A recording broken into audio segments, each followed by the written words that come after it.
പെരുമ്പാവൂരിൽ 84-കാരിയെ കൊലപ്പെടുത്തിയ കേസിൽ പ്രതി പിടിയിലായി. അദ്വൈത് ഷിബു എന്ന യുവാവാണ് പിടിയിലായത്. കുടുംബക്കാരെക്കുറിച്ച് മോശം പറഞ്ഞതിലെ വൈരാഗ്യമാണ് കൊലയ്ക്കു പിന്നിൽ. അയൽവാസിയായ അന്നം ഔസേപ്പിനെ കൊലപ്പെടുത്തി ഒളിവിൽ പോയ പ്രതിയെ ബംഗളൂരുവിൽ നിന്നാണ് പിടികൂടിയത്.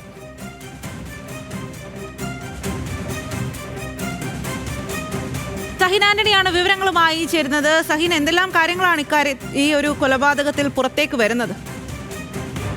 സ്വാതി, അന്നം ഔസേപ്പ് എന്ന 84 വയസ്സുകാരിയെയാണ് കഴിഞ്ഞ ദിവസം പെരുമ്പാവൂരിലെ ഒഴിഞ്ഞ പറമ്പിൽ മരിച്ച നിലയിൽ കണ്ടെത്തിയത്. പിന്നീട് ഇവരുടെ മരണം കൊലപാതകമാണെന്ന് പോലീസിന് ഉറപ്പിക്കാൻ കഴിഞ്ഞു. ഇന്ന് ഈ പ്രതിയെ, തോട്ടുവ കൊലപാതക കേസിലെ പ്രതിയെ പോലീസ് പിടികൂടിയിരിക്കുകയാണ്. അദ്വൈത് ഷിബു എന്ന 24-കാരനാണ് പിടിയിലായത്.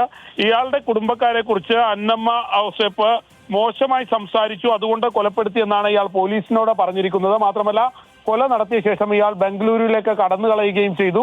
ഇയാൾ അന്നമ്മ ഔസേപ്പിന്റെ കയ്യിൽ കിടന്നിരുന്ന 3 വളകൾ ആലുവയിലെത്തിച്ച് വിൽപ്പന നടത്തിയാണ് കടന്നു കളഞ്ഞത്. എന്തായാലും ഇയാളെ പോലീസ് പിടികൂടിയിട്ടുണ്ട്. ഇയാളെ വിശദമായി ചോദ്യം ചെയ്തുകൊണ്ടിരിക്കുകയാണ്. സ്വാതി.